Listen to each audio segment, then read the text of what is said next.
नमस्कार, स्वागत है आप सभी का कार्यक्रम में। मैं हूं वीरेंद्र कुमार और इंडिसेस पर निफ्टी बैंक पर आपकी मिड डे अप्रोच क्या हो 12 बजे के आसपास 12 से लेकर 3:30 तक बातचीत करेंगे इस कार्यक्रम में। इंडिसेस के ट्रेड, स्टॉक फ्यूचर्स और स्टॉक ऑप्शन। असद बरनपति हमारे साथ होंगे इस कार्यक्रम में आज बातचीत करने के लिए इंडिसेस पे, निफ्टी बैंक पे, स्टॉक फ्यूचर्स पे, स्टॉक ऑप्शंस पे। Asad, good afternoon. कार्यक्रम में स्वागत है आपका। मैं आपके पास आता हूँ उससे पहले जरा प्लीज़ निफ्टी के लेवल्स लेके आइए। इट्स 25451 और बैंक निफ्टी करीब 37,130 और निफ्टी आईटी 38,913 पे ट्रेड करता हुआ। निफ्टी अपनी डे रेंज के ऑलमोस्ट मध्य में, बीच के भाग में ट्रेड करता हुआ। Same is the case with Nifty IT, ये भी अपने दिन के ऊपरी और निचले स्तरों के ठीक बीचों बीच ट्रेड करता हुआ। और thanks to Kotak Mahindra bank quarterly updates, जिसने आज एक थ्रेशहोल्ड के तौर पे काम किया। काम तो किया थ्रेशहोल्ड के तौर पे। क्या काम किया? 57,000 की ट्रैजेक्टरी को पार कराया। बट अबव दैट जो 57, ये निफ्टी लेके आइए प्लीज, निफ्टी बैंक 57,200-250 की ट्रैजेक्टरी को पार करना था, वो नहीं कर पाया। एक बार फिर से नहीं कर पाए। खैर, शुरू से आते हैं, पहले निफ्टी से बात शुरू करते हैं। देखिए, हमारे पे एक वेल डिफाइंड ऑप्शन जोन है, जो मैं सुबह भी कह रहा था, and that zone persists between RS1 and base 1। वो जोन आपका RS1 और बेस 1 के बीच में परसिस्ट करता है, ठहरता है। भले ही ये रेंज छोटा हो, बट अगर आपको ट्रेड करना है इस रेंज में, तो उसका एक मूल मंत्र यही है कि क्लोजर टू RS1, इट्स 25516, हमें सेल लेना है। सुबह भी अप्रोच यही थी, 25,516 नज़दीक जाए सेल लीजिए। क्यों? क्योंकि कॉल राइटर्स है। क्यों? क्योंकि 25, 25,600, 25,500, 25,700 डोमिनेटेड बाय कॉल राइटर्स। लेकिन सिंक जब ऊपर से बाजार होगा निफ्टी, तो बहुत दूर की मत सोचिएगा। और जब आप शॉर्ट के बारे में सोचें ऊपर से, तो नीचे की तरफ आपको टारगेट करना है बेस 1 को। एंड दैट बेस 1, याद रखिएगा, बेस 1 क्या था? Base 1 was entirely sponsored by, उसको पूरा का पूरा अगर आप देखें, जो समर्थन कर रहा है बेस 1 को, वो है 10-day exponential moving average. It's 339 and 391। आज का लो निफ्टी का क्या रहा? एग्जैक्टली 424। और एक और बात याद रखिएगा कि 10 डे में अब खिसक के थोड़ा सा ऊपर आ रहा है। अब ये 410 और 395 की ट्रैजेक्टरी में आ रहा है। तो धीरे धीरे जब प्राइस नीचे सेटल होता है, तो दो चीज़ें होती हैं, प्राइस नीचे आ रहा होता है और दूसरी बात एवरेजेस ऊपर आ रहे होते हैं। करंट प्राइस जब एडिशन होने लगता है डिवाइडेड बाय सेशंस, तो वो अपना इम्पैक्ट एक्सपोनेंशियल मूविंग एवरेज पे छोड़ जाता है। तो वो एक्सपोनेंशियल मूविंग एवरेज अब ऊपर आ रहा है। तो अभी तक ट्रेड बखूबी वैसे ही बैठा। क्या हमारे पास कोई ऐसा ठोस कारण है कि हम इससे बाहर निकल जाएं, या फिर दिस एक्सपायरी एज वेल, ये भी एक्सपायरी एक रेंज बाउंड एक्सपायरी बन के रह जाएगी? आइए देखते हैं स्टैट्स को। अगेन 25,500 डोमिनेट कर रहे हैं कॉल राइटर्स उसको, और अगेन 25,400 डोमिनेट कर रहे हैं। कब्जा है जिसे कहते हैं ना, दबदबा है, वर्चस्व है ऑप्शन राइटर्स का। 1,78,00,000 आउटस्टैंडिंग हुआ है, 88 लाख कॉल बिकी यहाँ पर, और नीचे 400 पे लगभग 56 लाख कॉल बिकी। यानी ऑप्शन राइटर्स ने इस जोन को, 100 पॉइंट को क्लियरली ग्रैब करके रखा है। So trade this zone till the time ये जोन नहीं कट रहा है। पर याद रखिएगा, ये सारी की सारी प्रक्रिया जो हो रही है ना, ये जो रेंज बन रही है, इसमें एक चीज अच्छी है कि ये पूरी प्रक्रिया हो रही है 10 डे के ऊपर। यानी लगातार ये थर्ड सेशन है जब आप 10 डे एक्सपोनेंशियल मूविंग एवरेज को रिस्पेक्ट करें। आपकी गिरावट जो करीब 25,680 से शुरू हुई थी, वो 10 डे पे आके पहली बार 3 दिन थमी है। That's good. और रेंज के बाहर क्या करना है, ये मॉर्निंग कमेंट्री में लिखा हुआ है, बिल्कुल आराम से और तसल्ली से पढ़िएगा। नाउ निफ्टी बैंक, देखिए निफ्टी बैंक में हमारे पास एक आज, जैसे कि मैं कह रहा था, थ्रेशहोल्ड था। मतलब थ्रेशहोल्ड जनरेट करने के लिए एक चीज़ थी, that was Kotak Mahindra bank quarterly update. मैंने सुबह से अपनी टीम में शामिल किया था कोटक को, क्योंकि प्लेसमेंट स्ट्रॉन्ग थी। कल इसने 50 डे एक्सपोनेंशियल मूविंग से रिवर्सल लिया था। बट RS1 हमने निफ्टी बैंक पे क्या तय किया था, चाहे कुछ हो जाए, मैं लॉन्ग हाई साइड पे तभी करूंगा जब ये 57,137 और 263 का जोन कट जाए। निफ्टी बैंक का आज का इंट्राडे हाई है यही एग्जैक्टली 258, नहीं कटा तो नहीं कटा। एंड टिल द टाइम हम RS1 के नीचे हैं, मेरा ट्रेड रहेगा sell and rise. Nifty bank अभी भी याद रखिएगा कोलैप्स नहीं हुआ है, भले ही ऊपर से थोड़ा सा नीचे आया हो लेकिन कोलैप्स नहीं हुआ है। इसकी उपलब्धि यह है कि ये 57,000 के ऊपर है, बिल्कुल सटीक तरीके से टिका हुआ है और उसको जनरेट कर रखा है, उस डिफरेंशियल को क्रिएट किया है कोटक महिंद्रा बैंक ने। स्टैट्स लेके आइए ऑप्शंस। क्या कोटक के इंप्रेशन से, क्या आईसीआईसीआई बैंक के इंप्रेशन से, क्या अगर आप देखें रेस्ट ऑफ द बैंकिंग के इंप्रेशन से ये दो कॉल राइटर्स बाहर निकल रहे हैं? No, not exactly. अभी भी 12 लाख का आउटस्टैंडिंग हुआ, 23,000 कॉल जुड़ी हैं and same is the case with 57200 जहां पे करीब 1,11,000 कॉल जुड़ी हैं। यानी मान के चलिए for a long trade the best case, जब बेस्ट केस की बात मैं करता हूं, दो केसेस हैं। Either we jump, we cross और वी बाइसेक्ट RS1 और else for better risk reward ratio, एक अच्छे रिस्क रिवॉर्ड रेशियो के लिए आपको एक डिप मिले टुवर्ड्स 20-day एक्सपोनेंशियल एवरेज और बैंक निफ्टी का 20-day वहाँ परसिस्ट करता है अभी।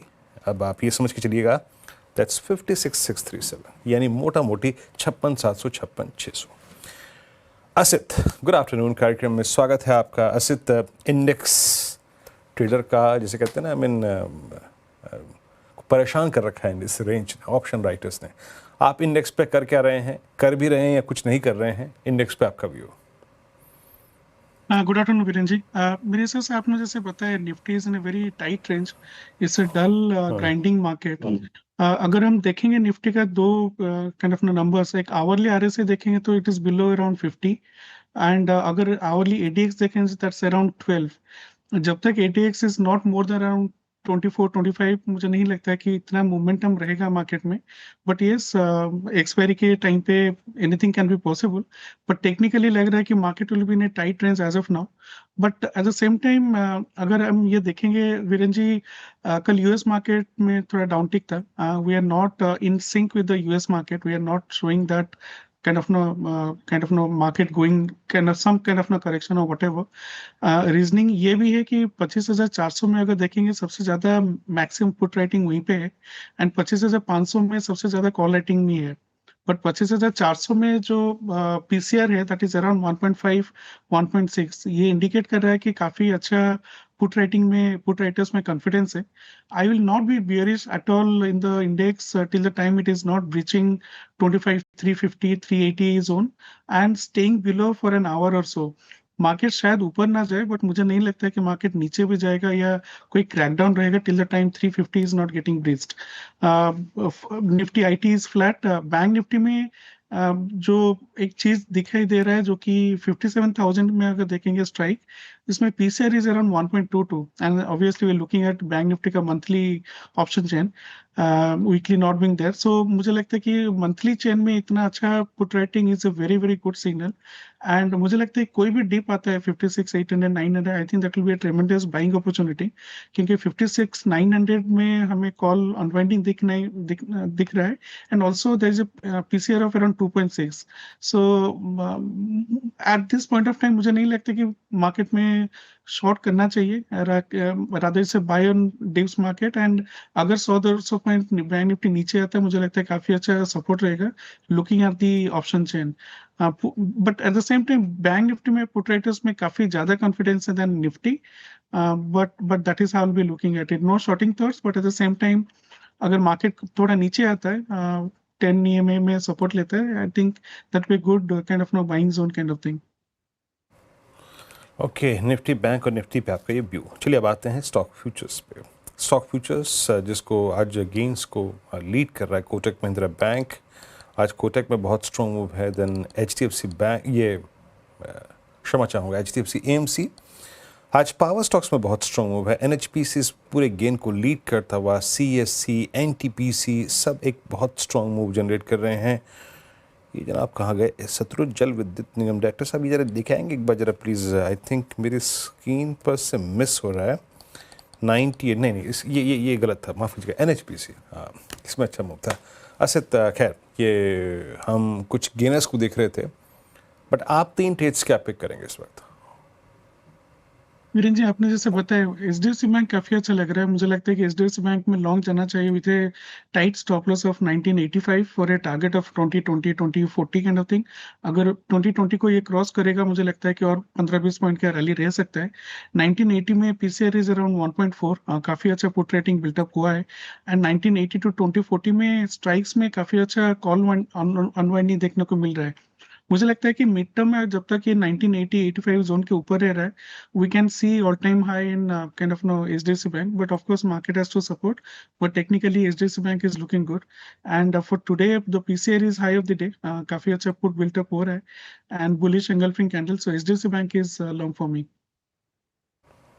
HDFC bank, okay. और HDFC बैंक याद रखिएगा, ये निफ्टी बैंक के लिए अच्छी खबर है कि आपके पास कोटक के बाद HDFC बैंक अब क्लोजर टू 2000 कॉल आइटर्स आके ट्रेड करता है। लेट्स सी एवन क्या करता है ये, बट यस, मैंने सुबह भी एक बात आपको मार्क की थी जस्ट ओपनिंग के बाद कि HDFC बैंक का आज का लो बहुत मीनिंगफुल है, वो है 20-डे एक्सपोनेंशियल मूविंग एवरेज।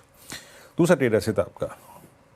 वीरेन जी, टीवीएस मोटर, मुझे लगता है टीवीएस मोटर में थोड़ा वीकनेस परसिस्ट कर सकता है। इसको स्टॉप लॉस रखेंगे around 2835 for a target of 2800। मुझे लगता है कि 2800 अगर बीच होगा और थोड़ा डाउन टेक देखने को मिल सकता है। Price has gone beyond below EMA 20, MACD break signal है, bearish engulfing candle and price is low of the week. मुझे लगता है कि थोड़ा सेलिंग प्रेशर रह सकता है टीवीएस मोटर में। सो 2835 का stop loss for initial target of 2800। Okay, TVS Motors आपका एक कॉल 2811 पर। 80-30 ट्रेड आपका। वीरेन जी, बीपीसीएल अच्छा लग रहा है। मुझे लगता है कि थोड़ा हेडविंड था regarding the oil crude pricing moving up, but it is holding up nicely. मुझे मेरे हिसाब से जब तक ये 348-45 जोन को नीचे की तरफ रीच नहीं करता, I think it should be heading up. So BPCL is long with a very tight stop loss of 350 for a target of around 365। Price is high of the quarter, हुआ is high of the day and PCR is high of the week. मुझे लगता है कि setup अच्छा बन रहा है and थोड़ा पुट रेटर्स में काफी कन्विक्शन देखने को मिल सकता है। So BPCL is long. Okay, BPCL 357 पे बाय कॉल। इस बीच जरा प्लीज़ आप ये 3 ट्रेड स्कीम ब्रेक एक एक करके। सबसे बड़ा ट्रेड लिया HDFC बैंक और कॉल आइटर्स के जोन के आसपास आके अपने आप को थोड़ा सा कंसोलिडेट करता हुआ और एच पे बैठा हुआ स्टॉक है। दूसरा सेल कॉल थी TVS मोटर्स पे, और ऑटो स्पेस में आज आपने एक सेल कॉल ली 2800 के लक्ष्य के लिए, और evenly poise I think targets and stop losses हैं। और तीसरा ट्रेड रहा दैट्स आई थिंक BPCL। अच्छा, BSC को लेके आइए, ये पूरा का पूरा इशू जेन स्ट्रीट वाला, और जिसका वीकली कॉन्ट्रैक्ट की एक्सपायरी पर इम्पैक्ट पड़ेगा, यकीनन पड़ेगा। एक वो इशू था, और उसके बाद कुछ ऐसी आई थिंक जो सेबी के कल स्टैट्स आए रिगार्डिंग डेरिवेटिव मार्केट लॉसेस जो आप ट्रेड करते हैं और स्पेशली एक्सपायरीज को ट्रेड करते हैं। वो कहते हैं ना, आई मीन आज ये ऑप्शन ले लिया, प्रॉफिट बनेगा तो बनेगा, नहीं तो वो कैपिटल लॉस भी चली जाती है, उसका इम्पैक्ट पड़ रहा है। और वो स्टैट्स क्या कह रहे हैं देखिए, वो BSC पे इम्पैक्ट है। ये कुल मिला के अगर आप देखें तो शायद हमको एक ऐसी व्यवस्था की तरफ ले जा रहा है जहाँ शायद सेबी माइट भी रेगुलेशंस को काफ़ी और टाइट करे ताकि रिटेल ट्रेडर्स अपना पैसा ना गंवाएं। लेकिन ये स्टैट्स कहते क्या हैं, बीते एक साल में क्या हुआ, ट्रेडर्स ने इंडेक्स में या फिर ऑप्शन ट्रेडिंग में कितने पैसे गंवाए, ना इधर ना उधर, इंडेक्स कहीं नहीं गया। और जब तक इंडेक्स कहीं नहीं जा रहा है, ना इधर ना उधर, कुछ और बातों पे बात कर लेते हैं। लेकिन बात अब आपकी और स्पेशली रिटेल इन्वेस्टर्स की और स्पेशली F&O ट्रेडर्स की। बीते कुछ समय में देखिए, ये रिपोर्ट पहले भी आई थी जिसको लेकर अगर आप देखें काफ़ी चर्चा हुई भी है इस मंच पे कि रिटेल जब ट्रेड करता है ना तो एक डायरेक्शनल कॉल ले ली, चाहे वो इंडेक्स पे चाहे वो स्टॉक फ्यूचर्स पे, अनहेज्ड कारोबार करता है। और स्पेशली सबसे ज़्यादा पैसा गंवाया है इन वीकली कॉन्ट्रैक्ट की एक्सपायरी में। अच्छी बात है कि एक्सपायरी अब कम हो गई है, अदरवाइज रोज पैसा जाता था। लेकिन ज़रा इस डैमेज की हल्की सी कैलकुलेशन करते हैं, और जो सेबी ने कल स्टैट्स रिलीज़ किए वो कहते क्या हैं, यतिन जरा बारीकी से बताइए ये स्टैट्स कहते क्या हैं। तो सेबी ने फिर से एक बार FY 25 के लिए F&O ट्रेडर्स और F&O ट्रेडिंग के ऊपर एक डेटा निकाला है। और अगर आप फ्यूचर्स में या ऑप्शंस में ट्रेड करते हैं तो आपके लिए ये बहुत इंपॉर्टेंट खबर है।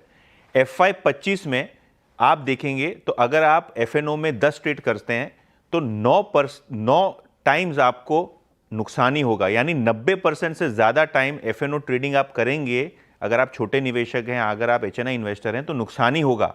और ये सेबी का डेटा है। FI 24 में भी 90% से ज़्यादा का आंकड़ा था, FI 25 में भी ज़्यादा आंकड़ा था। और अगर हम साल दर साल बात करें तो नुकसान बड़ा है। FI 24 में लगभग 75,000 करोड़ रुपए खोए थे छोटे निवेशकों ने और एफएनओ ट्रेडर्स ने, और FI 25 में ये फिगर 1 लाख करोड़ के पार चला गया। यानी 40% आपको नुकसान बढ़ता हुआ नजर पड़ा। और ये 1 लाख करोड़ का फिगर कोई छोटा नहीं है। एक साल में रिटेल निवेशकों ने और ट्रेडर्स ने लगभग 1 लाख करोड़ से ज्यादा खोए हैं। अच्छा, अगर आप ट्रेडर की संख्या की बात करें तो ये गिरी है। सेबी ने बहुत अवेयरनेस कैंपेन्स किए हैं, बहुत सारी चीजें लाए हैं, रूल्स लाए हैं, जिसके कारण पार्टिसिपेशन घटा है और ट्रेडर्स की संख्या 20% घटी है। इसके बावजूद लॉस आपको बढ़ता हुआ नजर पड़ रहा है। तो ये अलार्मिंग चीज है, क्योंकि 1 लाख करोड़ से ज्यादा लोगों ने खोया है पैसा। अगर हम एवरेज डेली टर्नओवर की बात करें तो एफएनओ सेगमेंट में 5% गिरा है और कैश मार्केट में 11% साल दर साल बेसिस में FY 25 में आपको टर्नओवर गिरता हुआ नजर पड़ रहा है। क्योंकि ऑब्वियसली मार्केट में एक ट्रेड वॉर का फियर था, बहुत सारे इवेंट्स थे, वॉर था, रशिया यूक्रेन था, उसके कारण से काफ़ी सारी चीज़ें हुई हैं। और ऑप्शंस में अगर हम देखें तो यहाँ गिरावट ज़्यादा है। अगर हम इंडेक्स ऑप्शन प्रीमियम की बात करें तो 9% गिरा है और नोशनल लेवल पे अगर आप देखें तो लगभग 30% की यहाँ गिरावट आपको होती हुई नजर पड़ रही है। ओवरऑल बात बहुत सिंपल है। सेबी की रिपोर्ट ये कहती है अगर आप एक एफएनओ ट्रेडर हैं तो 90% से ज़्यादा टाइम आपका नुकसान होगा और ट्रेडिंग आपकी सेहत के लिए, आपके पोर्टफोलियो के लिए, आपके पैसों के लिए हानिकारक है। जी हाँ, ट्रेडिंग हानिकारक है, स्पेशली डेरिवेटिव्स में, वीकली कॉन्ट्रैक्ट्स में। अगर आप एक वैल्यू एट रिस्क रख के ट्रेड करते हैं और अनहेज्ड करते हैं तो यकीन मानिए रिस्की। और जैसे यतिन ने कहा ना कि ट्रेडर्स की संख्या कम हुई है लेकिन लॉसेस बढ़े हैं, यानी जो एग्जिस्टिंग ट्रेडर्स हैं उनके लॉसेस और वाइड हुए हैं। तो बहुत कुछ छुपा हुआ है इस आंकड़े में। कुछ इस प्रकार का हाल है सर। चलिए खैर, अब आते हैं ट्रेड्स पे और लॉजिकली आपके लिए कुछ विकल्प ऑप्शंस के लिए। स्टॉक ऑप्शन, असित क्या पिक कर रहे हैं आप? वीरेंद्र जी, मेरे हिसाब से BL काउंटर का हम देख सकते हैं। BL का 430 का call, I think that is running around 850 right now. It's a stop loss of 650 for a target of around 13 to 14 rupees. Bullish Oramic candle है, PCR is high of the day and decent rollover भी देखने को मिल रहा है। I somehow think कि BL में traction रहेगा to go towards 450. So BL mid term में we can look at 430 का call at around 850. जी हाँ, BL की 430 की कॉल आपके पास एक विकल्प है। BL को थोड़ा रीड कीजिएगा, दर्शकों से गुजारिश है। अगर आप ट्रेडिंग करते हैं तो ये 2-3 दिन की कूलिंग ऑफ लेता है, उसके बाद स्ट्रेंथ एक्वायर करता है, फिर कूलिंग ऑफ। और पिछले लगभग 4 दिन से कूलिंग ऑफ के बाद कल इसने टेंडेमा को तोड़ के क्लोज दिया, लेकिन आज उसको रीगेन करके स्ट्रेंथ दिखाता हुआ। सो असित यहाँ पे 430 का कॉल ऑप्शन पिक कर रहे हैं। शुक्रिया असित, इस कार्यक्रम में शामिल होने के लिए, सभी स्टॉक्स और इंडेक्सेस पर रखने के लिए।